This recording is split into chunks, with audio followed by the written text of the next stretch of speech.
Everyone, कैसे हैं आप लोग। उम्मीद है कि आप लोग अच्छे होंगे। और आज आप लोगों के लिए मैं एक बहुत इंपॉर्टेंट टॉपिक G20 समिट जो हुआ है 2025 का, जो साउथ अफ्रीका के जोहान्सबर्ग में हुआ है, उसको लेकर आया हूं। बहुत रेलेवेंट टॉपिक है। और जितने भी आपके अपकमिंग एग्जाम हैं, चाहे वो आपका 71 बीपीएससी का आपका मेंस हो, या आपका 70 बीपीएससी का इंटरव्यू हो, यूपीपीसीएस का आपका मेंस हो, या यूपीएससी का आपका इंटरव्यू हो, कोई भी जो आपका जो एग्जाम है, उन सारे एग्जाम्स के लिए यह बहुत ही इंपॉर्टेंट टॉपिक्स है।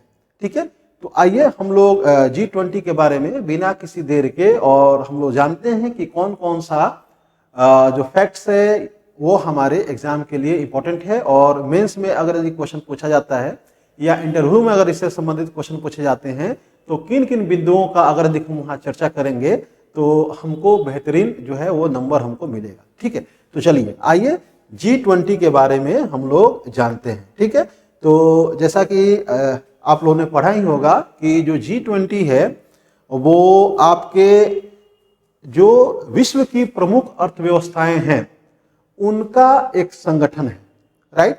और अभी इसका जो है सम्मेलन आपका दक्षिण अफ्रीका के जोहान्सबर्ग में हुआ है। वहीं का ये क्या है, ये आपका ग्रुप फोटो है जो आपके अभी स्क्रीन पे है। ठीक है ना।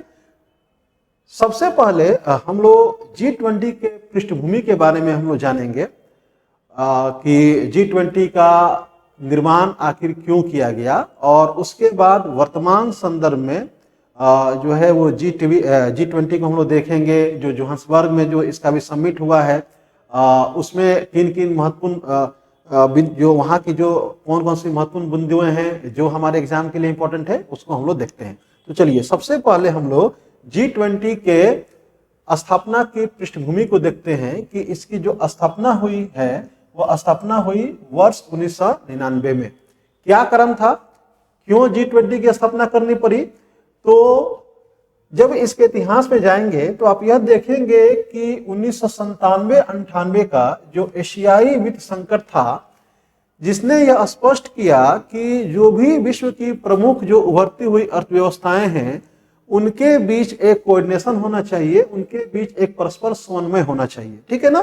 तो प्रमुख उभरती हुई अर्थव्यवस्थाओं को वैश्विक आर्थिक चर्चाओं और निर्णय लेने की प्रक्रियाओं में शामिल करना आवश्यक है, इस बात की जरूरत महसूस की गई और G20 का निर्माण किया गया। ठीक है, जब G20 का जब प्रारंभिक आप स्वरूप देखेंगे तो यह देखेंगे कि यह शुरुआत में था वह वित्त मंत्रियों जो इस ग्रुप में शामिल हुए देश, उनके वित्त मंत्रियों और वहां के केंद्रीय बैंक के गवर्नरों के लिए एक अनौपचारिक मंच की स्थापना की गई थी, जिसका उद्देश्य क्या था, वैश्विक आर्थिक और वित्तीय मुद्दों पर चर्चा करना था। ठीक है, जब प्रारंभ में इसमें जो सदस्य देश थे उनके जो वित्त मंत्री हुआ करते थे, या जो उस देश के जो केंद्रीय बैंक, जैसे भारत का क्या, भारत का केंद्रीय बैंक कौन सा है, भारत का केंद्रीय बैंक रिजर्व बैंक है, राइट।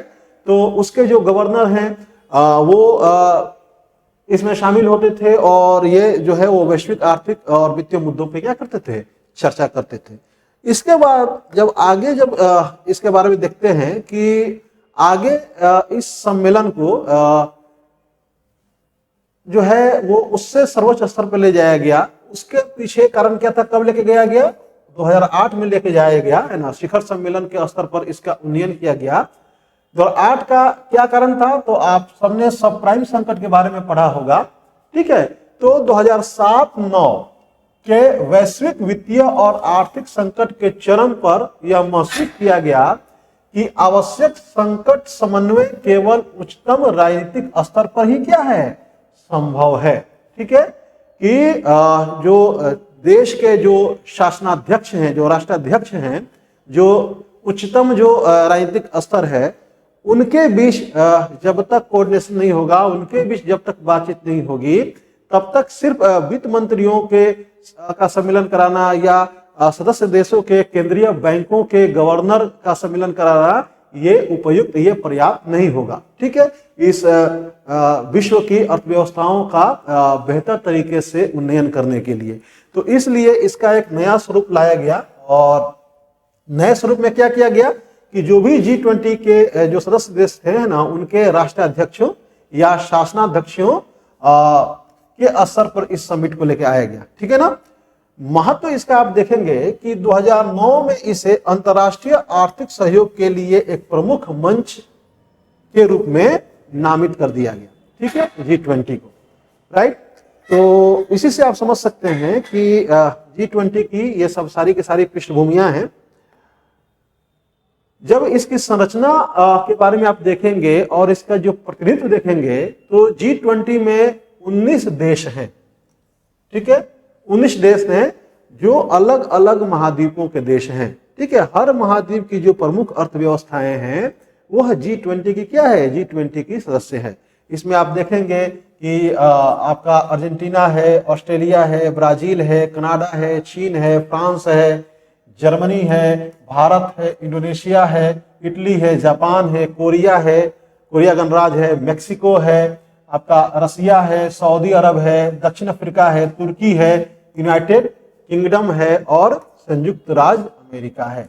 इसके अलावा जो आपके यूनियन है, एक आपका यूरोपीय यूनियन और 2023 में जो G20 का जो समिट भारत में हुआ था उसमें अफ्रीकन यूनियन को भी इसमें शामिल किया गया।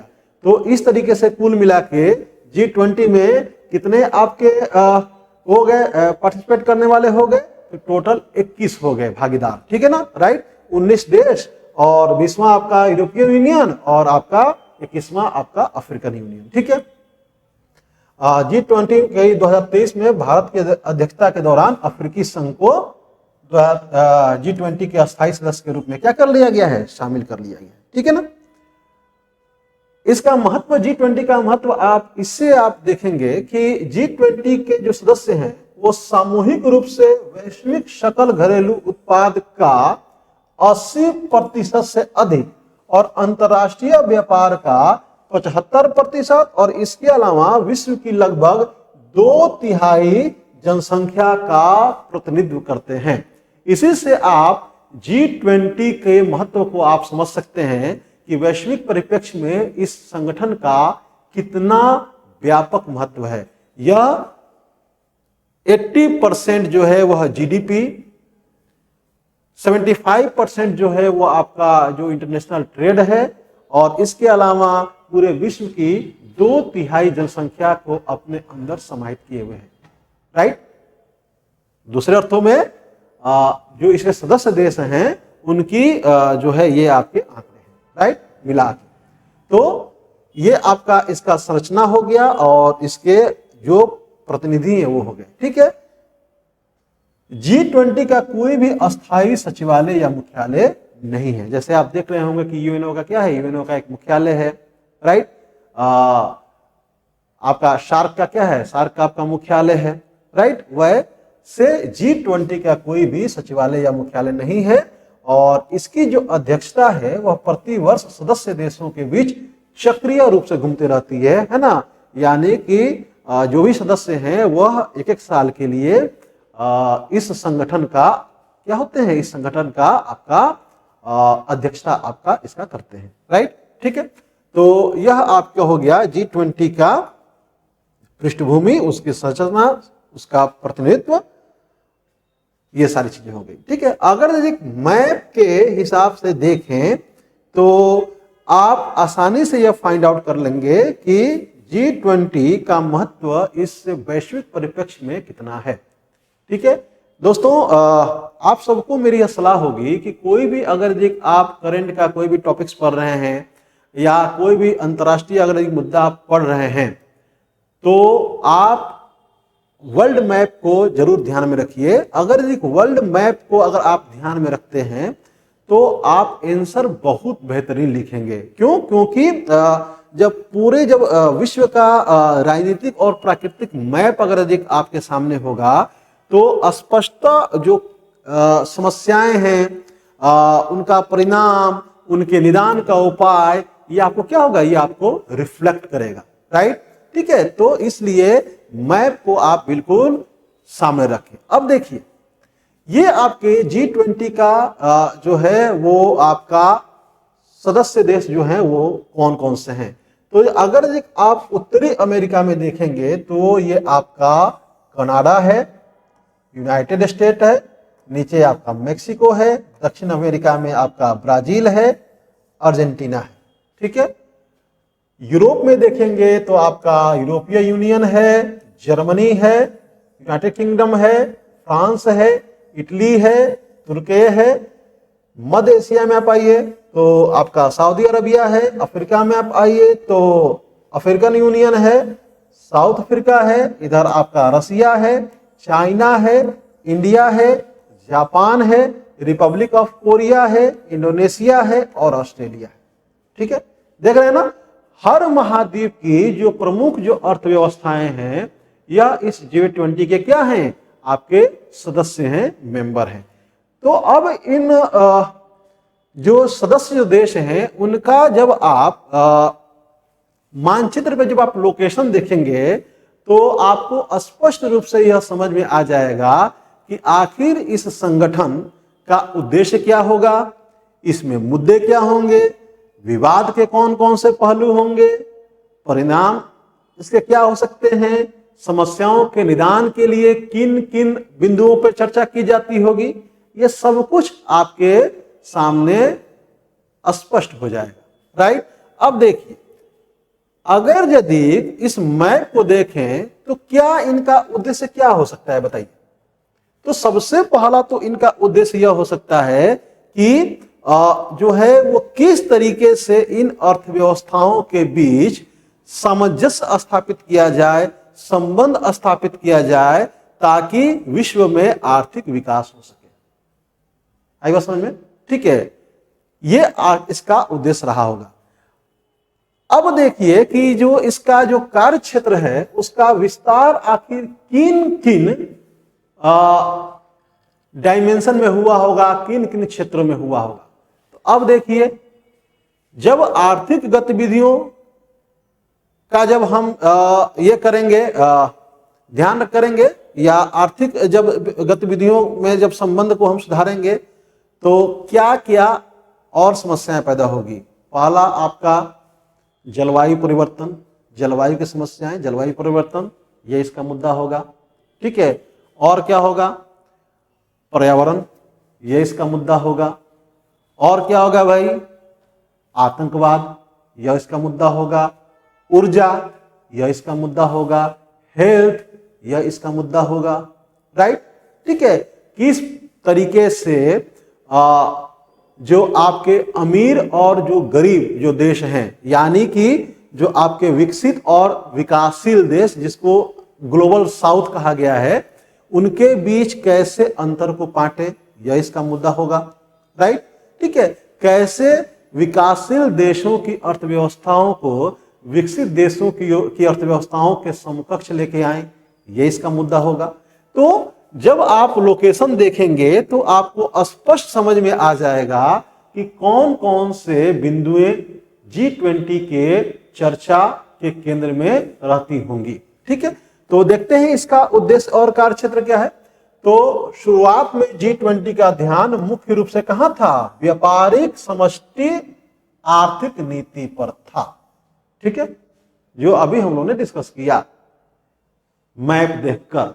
ठीक है, जरूरी नहीं है कि आप हर फैक्ट को और हर चीजों को आप याद करें। अगर एक मैपिंग की अच्छी आपको समझ है तो बहुत सारे जो प्रश्न हैं वो क्या करेंगे, आप आसानी से उसका एजम्पशन कर सकते हैं कि आखिर समस्या क्या होगी, उसका समाधान क्या हो सकता है। राइट। ठीक है, तो इसलिए मैप जरूर देखा करें आप, चाहे वो इंडिया का मैप हो, चाहे वो आपका वर्ल्ड का मैप। ठीक है, तो शुरुआत में जो इसका मुख्य रूप से इसका क्या था कार्यक्षेत्र, समष्टि आर्थिक नीति पर ध्यान था। लेकिन समय के साथ इसके कार्यक्षेत्र का विस्तार हुआ और अब इसमें क्या क्या शामिल कर लिया गया है, तो अंतर्राष्ट्रीय आर्थिक मुद्दों के अलावा व्यापार, जलवायु परिवर्तन, अभी हम लोगों ने जो सोचा था, जो डिस्कस किया था, वहीं निकल के सामने आएगा। जलवायु परिवर्तन, कैसे सतत विकास किया जाए सबका, स्वास्थ्य है ना, कृषि, ऊर्जा, पर्यावरण, भ्रष्टाचार, है ना, जितना डायमेंशन आप समझ सकते हैं उतना सब जो होगा, है ना, इसका कहीं ना कहीं से इसकी विषय वस्तु होगी, है ना। विरोधी उपाय जैसे विषय भी क्या हो गए हैं, अब इसमें शामिल हो गए, ठीक है ना। तो ये इसका उद्देश्य और कार्यक्षेत्र का विस्तार रहा। जो अब आते हैं वर्तमान परिप्रेक्ष्य में कि वर्तमान में G20 का जो सम्मेलन आपका हुआ है दक्षिण अफ्रीका के जोहान्सबर्ग में, उस सम्मेलन के संदर्भ में जो इंपॉर्टेंट जो फैक्ट हैं वो कौन कौन से इंपॉर्टेंट फैक्ट हैं जो हमारे एग्जाम के लिए क्या है, हमारे एग्जाम के लिए रेलिवेंट है, ठीक है ना। तो G20 शिखर सम्मेलन 2025 दक्षिण अफ्रीका के कहां हुआ है, जोहान्सबर्ग में आयोजित किया गया है, ठीक है। यह किसी अफ्रीकी देश द्वारा आयोजित पहला G20 का शिखर सम्मेलन है, ठीक है। और यह चौथा है ना, जो ग्लोबल साउथ के देश जो हैं, अर्थात जो विकासशील देश हैं, वो इसकी अध्यक्षता संभाले हैं।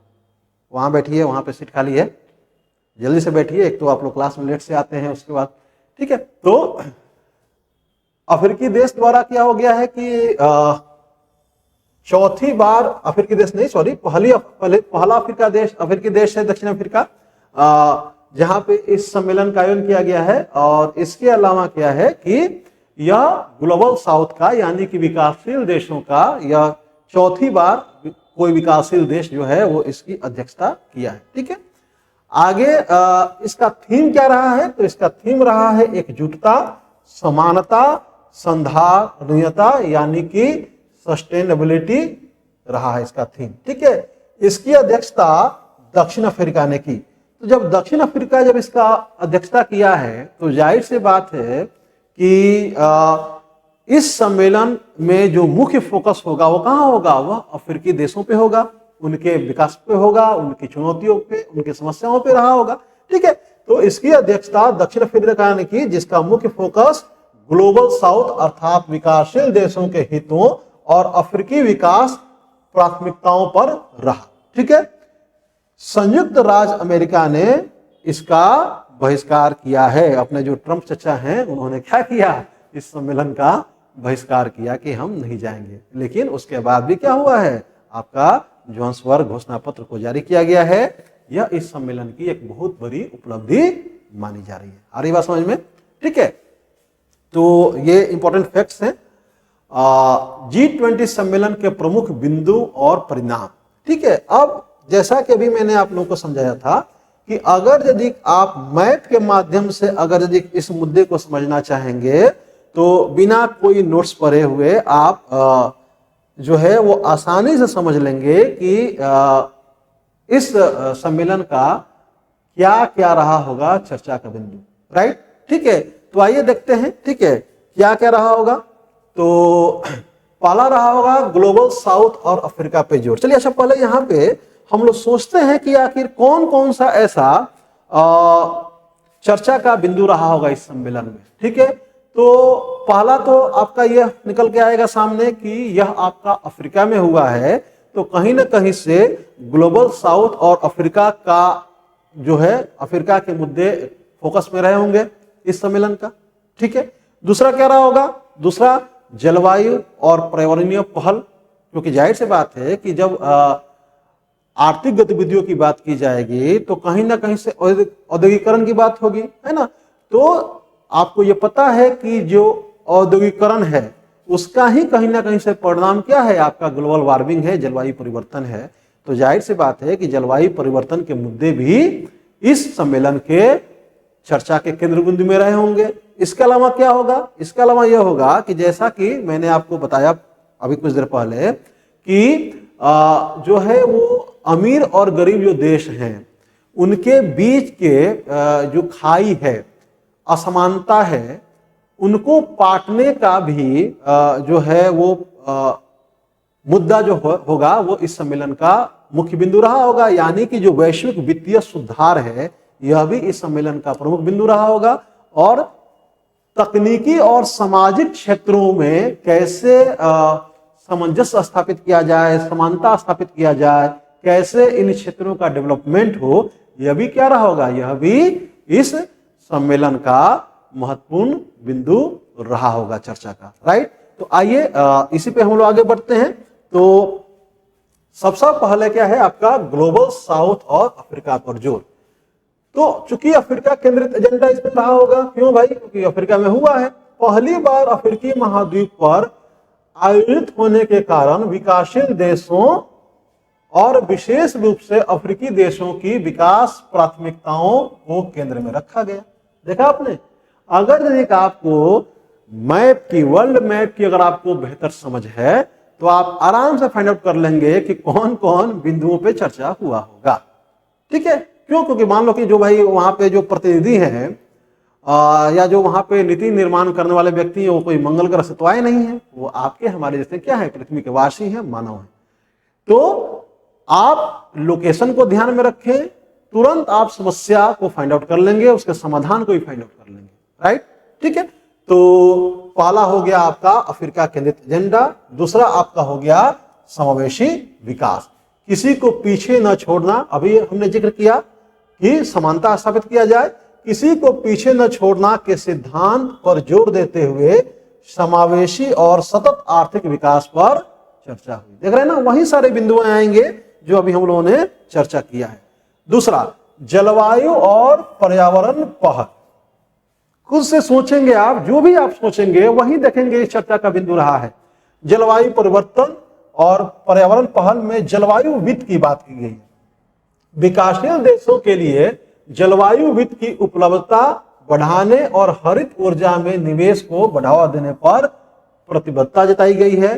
नवीकरणीय ऊर्जा है ना, इससे क्या होगा, एक तो मान लीजिए कि जो भी परंपरागत ऊर्जा के जो स्रोत हैं वह एक तो खत्म हो रहे हैं, दूसरा पॉल्यूशन भी, जैसे कोयला वगैरह क्या है, पॉल्यूशन भी आपका फैलाता है। जो नवीकरणीय ऊर्जा है, यानी कि जो गैर परंपरागत ऊर्जा के जो स्रोत हैं वो क्या है, उनको फिर से हम लोग क्या कर सकते हैं, रीजनरेट कर सकते हैं, उसको फिर से हम लोग रीयूज कर सकते हैं। राइट, और उससे पोल्यूशन भी नहीं होता। जैसे आपका सोलर एनर्जी है, आपका विंड एनर्जी है, आपको हाइड्रो इलेक्ट्रिक आपका एनर्जी है, पावर है ना, तो इन सब चीजों पे भी आपको जो है जरूर चर्चा की जानी चाहिए थी सम्मेलन में, और हुआ है। तो नवीकरणीय ऊर्जा, तो वैश्विक नवीकरणीय ऊर्जा क्षमता को 3 गुना करने और ऊर्जा दक्षता सुधार की वार्षिक दर को दोगुना करने का संकल्प लिया गया है। आपदा लचीलापन, ठीक है, आपदा तैयारी और प्रतिक्रिया तंत्र को मजबूत करने तथा आपदा प्रबंधन क्षेत्रों के लिए समर्थन पर जोर दिया गया है। ठीक है, तो ये आपका हो गया जलवायु और पर्यावरण पहल से संबंधित मुद्दों में कौन कौन से महत्वपूर्ण बिंदु थे। वैश्विक वित्तीय सुधार में किन किन मुद्दों पर चर्चा की गई, तो ऋण संकट समाधान, निम्न आय वाले देशों के ऋण संकट और ऋण पुनर्गठन पर ठोस रणनीति बनाने का आह्वान किया गया। ठीक है, और क्या किया गया है, बहुपक्षीय विकास बैंक सुधार, वैश्विक वित्तीय संस्थानों विशेष रूप से एमडीबीज की भूमिका को मजबूत करने और विकास के लिए वित्त पोषण को बढ़ाने पर सहमति बनी है। और कौन से मुद्दे पर सहमति बनी है, तो वैश्विक शासन सुधार के बारे में क्या चर्चा किया गया है, तो संयुक्त राष्ट्र सुरक्षा परिषद जैसे वैश्विक संस्थानों में सुधार की आवश्यकता पर बल दिया गया ताकि ग्लोबल साउथ यानी कि विकासशील देशों को और अधिक यूएनओ में क्या हो जाए, और यूएनएससी में यानी कि यूनाइटेड नेशनल सिक्योरिटी काउंसिल में, यूनाइटेड नेशनल सिक्योरिटी काउंसिल में क्या हो, उनको अधिक प्रतिनिधित्व मिल सके। तो इस पे भी क्या की गई है, इस पे आपकी चर्चा की गई है। ठीक है, आगे बढ़ते हैं। तकनीकी और सामाजिक क्षेत्र में किन बिंदुओं पर चर्चा की गई है, तो एआई का जमाना है, जाहिर सी बात है, तो एआई पे जरूर चर्चा की गई होगी। जो आप अपना कॉमन सेंस लगाएंगे वो बिल्कुल 100% सही बैठेगा। ठीक है, तो डिजिटल भविष्य और एआई शासन के संदर्भ में चर्चा की गई है। क्या बात हुई है भाई, तो कृत्रिम बुद्धिमत्ता यानी कि जो आर्टिफिशियल इंटेलिजेंस है, ये मानव केंद्रित उपयोग, पारदर्शिता और सुरक्षा द्वारा डिजाइन पर आधारित एक वैश्विक एआई कॉम्पैक्ट की मांग की गई। भारत ने एआई को ग्लोबल गुड बनाने की अवधारणा प्रस्तुत की है। ठीक है ना, महिला सशक्तिकरण पर भी बात की गई है। क्या बात की गई है भाई? तो महिलाओं और लड़कियों के सशक्तिकरण और लैंगिक न्याय को बढ़ावा देने की प्रतिबद्धता दोहराई गई है। स्वास्थ्य और कौशल क्षेत्र में भविष्य के स्वास्थ्य आपातकाल की तैयारी के लिए वैश्विक स्वास्थ्य देखभाल प्रतिक्रिया दल बनाने पर चर्चा हुई है। आपने देखा होगा कोविड में क्या हालत था इस विश्व का। साथ ही कौशल विकास और तकनीकी सहयोग को बढ़ाने पर भी ध्यान दिया गया। ठीक है, ये आपका तकनीकी और सामाजिक जो क्षेत्र हैं उनके अंतर्गत इन महत्वपूर्ण बिंदुओं पर चर्चा की गई है इस सम्मेलन में। ठीक है ना, आगे बढ़ते हैं। भारत द्वारा कौन कौन सी पहलों को प्रस्तावित किया गया है ना, यानी कि आपसे पूछा जा सकता है कि भारत ने इस सम्मेलन में अपने तरफ से कौन कौन से प्रमुख सुझाव रखे या कौन कौन से प्रमुख पहलें की। तो देखिए, नरेंद्र मोदी जी जो है हमारे माननीय प्रधानमंत्री जी, उन्होंने इस सम्मेलन में समग्र मानवतावाद, राइट, ठीक है, समग्र मानवतावाद की अवधारणा को प्रस्तुत किया और कई महत्वपूर्ण प्रस्ताव रखे। क्या रखे भाई? तो पहला रखे हैं पीएम साहब की वैश्विक पारंपरिक ज्ञान रिपोजिटरी, यानी कि सामूहिक मानव बुद्धिमत्ता और पारंपरिक ज्ञान का उपयोग करने का प्रस्ताव रखा गया है। ठीक है ना। दूसरा, अफ्रीका स्किल्स मल्टीप्लायर, यानी कि अफ्रीका में युवाओं के कौशल को बढ़ावा देने के लिए 10 लाख प्रमाणित प्रशिक्षक तैयार करने की भारत ने क्या की है? पहल की है। आ रही बात समझ में? तीसरा, वैश्विक स्वास्थ्य देखभाल प्रतिक्रिया दल, तो वैश्विक स्वास्थ्य संकटों से निपटने के लिए G20 स्वास्थ्य विशेषज्ञों की एक टीम बनाने की पहल भारत ने की है। ठीक है। मुक्त उपग्रह डेटा भागीदारी, कृषि, आपदा प्रबंधन आदि के लिए उपग्रह डेटा साझा करने की भी सुविधा भारत के द्वारा कही गई है। ठीक है, तो यह भारत के द्वारा प्रमुख पहले हुई है। अच्छा, इस G20 का भारत के लिए क्या महत्व है? ठीक है, यह आपसे मेंस में भी पूछा जा सकता है, आपसे इंटरव्यू में पूछा जा सकता है कि अच्छा ठीक है भाई साहब, ये बताइए कि ये G20 जो 2025 का जो जोहान्सबर्ग जो समिट है, भारत के लिए यह कितना महत्वपूर्ण रहा या कितना प्रासंगिक रहा? तो आप इसमें कह सकते हैं कि भारत के लिए यह सम्मेलन अपनी रणनीतिक स्वायत्तता और वैश्विक नेतृत्व को मजबूत करने के लिए एक महत्वपूर्ण मंच था। ठीक है, कैसे भाई? तो विश्व मित्र की भूमिका को मजबूती मिली। जो भारत की जो विश्व मित्र की जो भूमिका है, इसको मजबूती मिली है। कैसे? तो ग्लोबल साउथ की निरंतरता। भारत ने अपनी 2023 की अध्यक्षता में अफ्रीकी संघ को G20 का अस्थायी सदस्य बनाकर जो नींव रखी थी, उसे जोहान्सबर्ग सम्मेलन ने और मजबूत किया है। भारत ने खुद को पश्चिम और उभरती हुई अर्थव्यवस्थाओं के बीच एक विश्वसनीय सेतु के रूप में स्थापित किया है। ठीक है, समझ सकते हैं कि भारत ने कितना एक इंपॉर्टेंट अचीवमेंट जो है वो हासिल किया है। कौशल विकास पहल, प्रधानमंत्री जी ने अफ्रीका स्किल्स मल्टीप्लायर पहल का प्रस्ताव रखा, जिसका उद्देश्य अगले दशक में 10 लाख अफ्रीकी युवाओं को प्रशिक्षित करना है। यह कदम भारत की साउथ साउथ कोऑपरेशन, ठीक है, ये आपसे शॉर्ट नोट्स में पूछा जा सकता है, साउथ साउथ कोऑपरेशन और अफ्रीका के साथ द्विपक्षीय संबंधों को गहरा करेगा। ठीक है, और यह भी जो है भारत के लिए अत्यंत इंपॉर्टेंट आपका डेवलपमेंट है। ठीक है, इसके अलावा भारतीय प्राथमिकताओं को वैश्विक समर्थन मिला है। इस समिट में भारतीय जो हम लोग के अपने जो हित हैं, हम लोग के जो अपने इंटरेस्ट हैं, जो हम लोग की अपनी प्रायोरिटी है, उसको भी कहीं ना कहीं से ग्लोबल रूप से सपोर्ट मिला है, वैश्विक समर्थन मिला है। कैसे भाई? तो इस सम्मेलन में आतंकवाद पर कड़ा रुख अपनाया गया। ठीक है, घोषणा पत्र में आतंकवाद के सभी रूपों की कड़ी निंदा की गई, जो भारत की दीर्घकालिक सुरक्षा चिंता को वैश्विक समर्थन देता है। दूसरा, परंपरागत ज्ञान और डेटा।